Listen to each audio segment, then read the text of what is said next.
اور اخلاقی اقدار کو کھلے عام چیلنج کر رہا تھا۔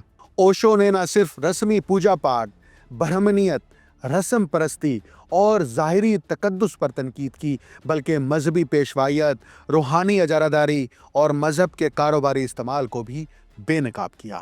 یہی وجہ تھی کہ انہیں اکثر ملحد، اخلاق دشمن یا گمراہ کن استاد جیسے القابات سے نوازا گیا۔ خاص طور پر جنس، آزادی، خواہش اور انسانی جبلت پر ان کے بے باک خیالات نے بھارتی سماج میں شدید رد عمل پیدا کیا، کیونکہ یہ خیالات رائج اخلاقی سانچوں سے براہ راست متصادم تھے۔ اس کے ساتھ ساتھ سیاسی سطح پر بھی اوشو کو مخالفت کا سامنا کرنا پڑا۔ ان کی مقبولیت، نوجوانوں میں اثر و رسوخ اور آزادانہ کمیونٹی کے تصور نے ریاستی اداروں اور سیاسی حلقوں کو محتاط بلکہ بعض اوقات خوفزدہ کر دیا۔ پونے میں قائم ان کا آشرم کئی بار حکومتی نگرانی میں رہا۔ ان پر اخلاقی بہراروی، سماجی بگاڑ اور عوامی نظم و ضبط کو نقصان پہنچانے کے الزامات لگائے گئے۔ تاہم اوشو کا موقف ہمیشہ یہی رہا کہ اصل مسئلہ ان کی تعلیمات نہیں، بلکہ وہ آئینہ ہے جو وہ سماج کو دکھا رہے تھے، اور سماج کو اپنا اصل چہرہ دیکھنا ناگوار لگتا ہے۔ اوشو کی بنیادی تعلیمات کے فکری مصادر کیا ہیں؟ اوشو کی فکری تشکیل کسی ایک مذہب، مکتب فکر یا روایت تک محدود نہیں تھی۔ انہوں نے اپنی بنیادی تعلیمات براہ راست زندگی کے مشاہدے، باطنی تجربے اور کثیر المطالعہ فکری روایت سے اخذ کیے۔ اگرچہ ان کی رسمی تعلیم ہندوستانی جامعات میں ہوئی اور وہ فلسفے کے استاد بھی رہے، لیکن اوشو کے نزدیک اصل علم کتابوں سے نہیں بلکہ شعور کی بیداری سے آتا ہے۔ اس کے باوجود ان کی فکر میں بدھ مت کی آگاہی، جین مت کی مراقبہ روایت، اپنشدوں کی باطنی حکمت اور تانترک فلسفے کی جسم و روح کے امتزاج پر مبنی تعلیمات واضح طور پر جھلکتی ہیں۔ بدھ، مہاویر، لاؤزے، زین اساتذہ اور صوفی روایات سب اوشو کے فکری افق میں شامل نظر آتے ہیں، مگر کسی تقلیدی انداز میں نہیں بلکہ ایک زندہ تجربے کے طور پر۔ اس کے ساتھ ساتھ اوشو نے مغربی فلسفہ، نفسیات اور جدید سائنس سے بھی گہرا اثر قبول کیا۔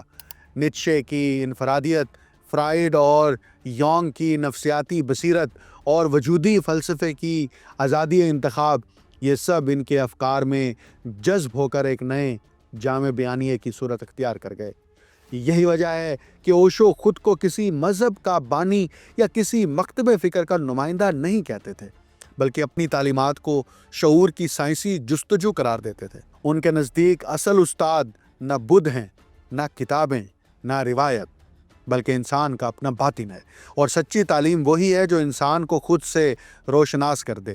اوشو کے نام سے منسوب شہر راجنیش پورم امریکہ میں قائم ہوا، اور یہ ان کی زندگی کے سب سے متنازع اور تاریخی پہلوؤں میں سے ایک ہے۔ یہ کمیونٹی امریکہ میں 1981 سے لے کر 1985 تک اوریگن کے ویران جنگلات میں پروان چڑھی، جہاں اوشو کے پیروکاروں نے ایک مکمل معاشرتی نظام قائم کیا۔ رہائش، عبادت، تعلیم اور کاروبار سب اوشو کے فلسفے اور مراقبے کے اصولوں کے مطابق۔ اس شہر کا مقصد ایک ایسا معاشرہ تخلیق کرنا تھا جہاں لوگ روحانی آزادی اور ذاتی ترقی حاصل کر سکیں، بغیر کسی سماجی پابندیوں کے۔ تاہم یہ جگہ بہت جلد تنازعات کا مرکز بن گئی۔ مقامی لوگوں اور حکومتی اداروں کے ساتھ قانونی جھگڑے شروع ہوئے۔ سیاسی دباؤ اور بعض غیر قانونی سرگرمیوں جیسے انتخابی دھاندلی اور بایولوجیکل حملے نے اس کمیونٹی کو شدید تنقید اور قانونی کارروائیوں کا نشانہ بنایا۔ 1985 میں اس کمیونٹی کو ختم کرنا پڑا اور اوشو امریکہ چھوڑ کر واپس بھارت آ گئے۔ یہ واقعہ اوشو کی زندگی کے متنازع پہلوؤں کو نمایاں کرتا ہے۔ ایک طرف گہری روحانیت، آزاد فکر اور انسانی ذہن کی مکمل کھوج، اور دوسری طرف سماجی، قانونی اور اخلاقی حدود کے ساتھ کشمکش۔ اوشو کی تعلیمات کی وسعت اور ان کے عملی تجربات کبھی کبھار معاشرتی ساختوں اور روایتی اصولوں سے ٹکرا جاتے تھے، اور یہی انہیں ایک پیچیدہ مگر بے حد دلکش شخصیت بناتا ہے۔ اوشو کے ہزاروں گھنٹوں پر مشتمل خطابات جو دنیا کے مختلف حصوں میں 20 برس کے عرصے میں دیے گئے، آج بھی آڈیو اور ویڈیو کی شکل میں موجود ہیں۔ ان کا دعویٰ تھا کہ ان خطابات کو جب بھی، جہاں بھی، جس دل و دماغ کے ساتھ سنا جائے، وہاں وہی باطنی سکوت اور ذہنی سکون نمودار ہو جائے گا جس میں یہ گفتگو پہلی بار ہوئی تھی۔ ان تقاریر کی تحریری شکل بعد میں دنیا کی درجنوں زبانوں میں سینکڑوں کتابوں کی صورت میں شائع ہوئیں، جنہیں جدید روحانیت، نفسیات اور فلسفہ وجود کے تناظر میں خصوصی اہمیت دی جاتی ہے۔ ان خطابات میں اوشو نے انسانی ذہن کا ایک ایسا تجزیہ کیا ہے جو جدید نفسیات، عمرانیات، سیاسی نظریات اور مذہبی تفہیم سب سے آگے بڑھ کر ایک جامع مشاہدہ پیش کرتا ہے۔ انہوں نے ذہن کو جذبات، اخلاقیات، جسمانی کیفیات، خواہشات، سماجی تربیت، مذہبی عقائد، تاریخی تجربات اور سیاسی طاقتوں کے دباؤ کے تحت بنتا بگڑتا نظام قرار دیا۔ ان کا طریقہ کار یہ تھا کہ وہ ذہن کے ہر پہلو کو اس کی باریک ترین تہوں تک کھولتے، اس کا مطالعہ کرتے اور پھر اسے ایک وسیع تر روحانی تناظر میں مربوط کر دیتے۔ لیکن یہ مطالعہ کسی آخری جواز کے طور پر نہیں، بلکہ اس انسانی جستجو کا پیش خیمہ تھا جس کا ہدف ذہن سے آگے ماورائیت تک پہنچنا ہے۔ اوشو کی شخصیت کا ایک نمایاں پہلو ان کی بے لاگ تنقید اور فکری بے باکی ہے۔ انہوں نے مذہبی، سیاسی، سماجی یا ثقافتی کسی بھی دائرے میں موجود منافقت کو چیلنج کرنے میں کبھی ہچکچاہٹ محسوس نہیں کی۔ ان کی تحریروں اور تقریروں میں یہ بے خوفی نمایاں ہے کہ انسان کو سب سے پہلے اپنے سماجی نقاب، عقیدے کے جامد ڈھانچے اور شخصیت کے مصنوعی خول توڑنے چاہیے تاکہ وہ اپنی اصل حقیقت سے روبرو ہو سکے۔ یہی وجہ ہے کہ امریکی ناول نگار ٹام رابنس نے اوشو کے اثر کو ایک تند مگر لطیف ہوا سے تشبیہ دی ہے، ایسی ہوا جو طاقت کے مراکز میں جمی ہوئی ریاکاری کو بکھیر دیتی ہے، مذہبی پیشواؤں کے مقدس لباسوں کو بے نقاب کر دیتی ہے، سماجی جمود کو ہلاتی ہے اور روحانی مردنی کا شکار انسانوں میں حرکت اور زندگی کی لہر پیدا کر دیتی ہے۔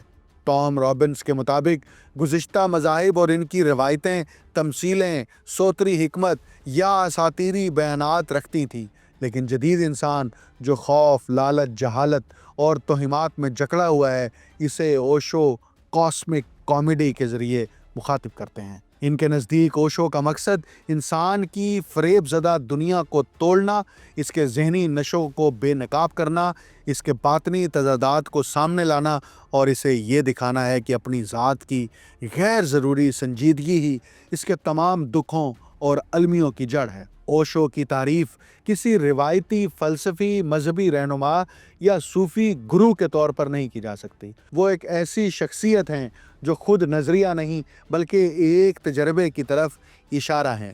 اوشو کے نزدیک انسان کی اصل آزادی، اصل انفرادیت اور اصل تکمیل ایک ہی راستے سے ممکن ہے اور وہ راستہ اندرون کی طرف جاتا ہے۔ اب یہ اندرون کیا ہے؟ ان کے مطابق جب انسان اپنے باطن میں اترتا ہے تو وہاں اسے کوئی مذہب، کوئی قوم، کوئی تاریخ، کوئی شخصیت نہیں ملتی، صرف ایک مکمل سکوت اور ایک ایسی خاموشی جو اس کی اصل حقیقت کی طرف اشارہ کرتی ہے۔ یہی وہ مقام ہے جہاں اوشو اپنی تعلیمات کا بنیادی نقطہ پیش کرتے ہیں۔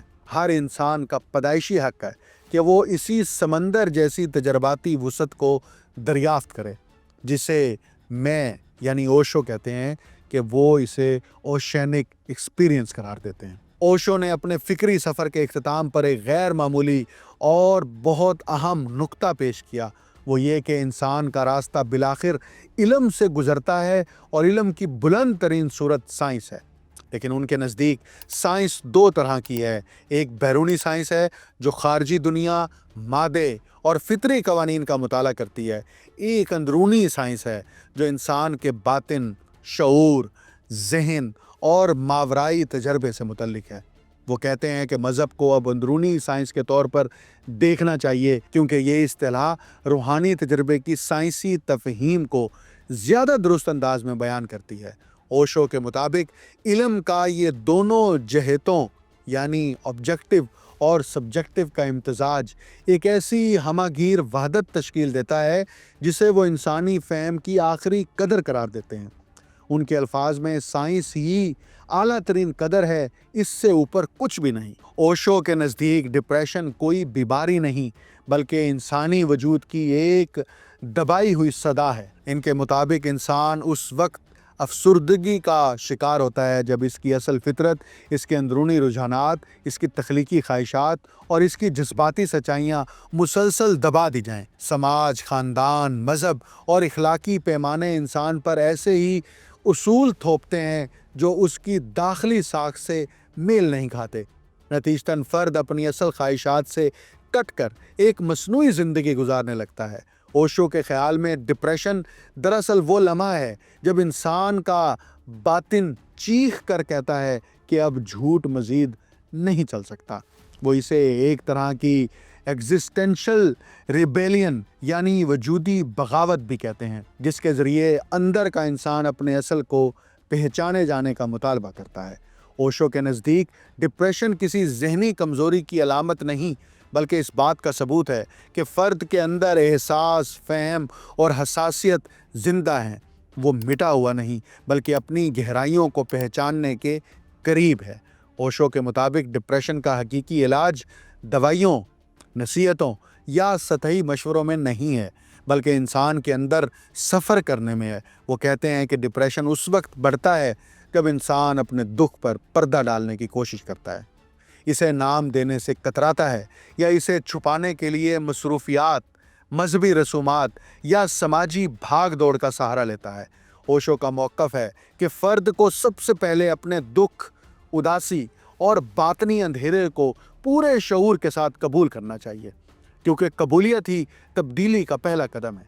ان کے نزدیک مراقبہ، خاموشی، تنہائی میں بیٹھنا، اپنے سانس کو محسوس کرنا اور اپنی جذباتی سچائی سے براہ راست روبرو ہونا وہ طریقے ہیں جو فرد کو ڈپریشن سے باہر لاتے ہیں۔ اوشو کے مطابق جب انسان بغیر بھاگے اپنی اداسی کو دیکھ لیتا ہے تو وہ اداسی تحلیل ہو جاتی ہے اور اس کی جگہ ایک گہری، سکون آمیز توانائی جنم لیتی ہے۔ یہی وہ مقام ہے جہاں سے شفا کا آغاز ہوتا ہے اور یہی وہ راستہ ہے جو انسان کو ذہنی تاریکی سے باہر لا کر ایک وسیع اور روشن باطنی فضا میں داخل کرتا ہے۔ اوشو کے نزدیک تنہائی کوئی مسئلہ نہیں بلکہ وہ دہلیز ہے جہاں سے انسان اپنی اندرونی دنیا میں قدم رکھ سکتا ہے۔ وہ کہتے ہیں کہ انسان اس لیے تنہا محسوس کرتا ہے کیونکہ اس نے کبھی خود کے ساتھ رہنے کا ہنر سیکھا ہی نہیں۔ وہ اپنی خوشی دوسروں کی موجودگی پر انحصار کرتی ہوئی دیکھتا ہے اور جیسے ہی بیرونی سہارا چھن جائے وہ خلا کا شکار ہو جاتا ہے۔ اوشو وضاحت کرتے ہیں کہ یہ خلا دراصل ایک دعوت ہے، اپنی ذات سے ملاقات کی دعوت۔ وہ تنہائی سیکرڈ سپیس یعنی مقدس فضا قرار دیتے ہیں جہاں انسان پہلی بار اپنے اصل چہرے سے آشنا ہوتا ہے۔ اوشو کے مطابق اگر فرد تنہائی سے بھاگتا رہے گا تو وہ ہمیشہ دوسروں کی توثیق کا محتاج رہے گا، لیکن اگر وہ تنہائی کے ساتھ بیٹھے اور اسے غور سے دیکھے تو یہی تنہائی اکیلا پن نہیں رہتی بلکہ یکتائی بن جاتی ہے، ایک بھرپور تخلیقی اور روشن کیفیت۔ اوشو کا مراقبہ وہ ہے جو شعور کی وہ دوا ہے جو اندر کے زخموں کو بھر دیتی ہے۔ اوشو مراقبے کو انسانی ذہن کا لازمی آلہ یعنی جزو سمجھتے ہیں۔ ان کے نزدیک مراقبہ کسی مذہبی رسم، کسی مخصوص پوجا یا کسی ٹیکنیکل ایکسرسائز کا نام نہیں ہے بلکہ یہ اس چوکسی کا نام ہے جس میں انسان اپنے اندر کے ہر خیال، ہر احساس اور ہر جذباتی حرکت کو دیکھتا ہے، یعنی بغیر کسی فیصلے کے۔ اوشو کہتے ہیں کہ ذہن میں جو بھی ارتعاش پیدا ہوتے ہیں، خواہ وہ غصہ ہوں، اداسی، خوف یا لالچ، اگر انسان انہیں پوری آگاہی کے ساتھ دیکھے تو یہ خود بخود تحلیل ہو جاتے ہیں۔ مراقبہ شعور اور لاشعور کے بیچ ایک پل ہے جہاں فرد اپنی منفی اور مثبت دونوں توانائیوں کو ایک وسیع توازن میں بدل دیتا ہے۔ اوشو کے نزدیک ذہنی امراض، نفسیاتی بے چینی اور عدم توازن کی بنیادی وجہ یہی ہے کہ انسان نے اپنے ذہن کو کبھی خاموشی کا، سانس لینے کا موقع نہیں دیا۔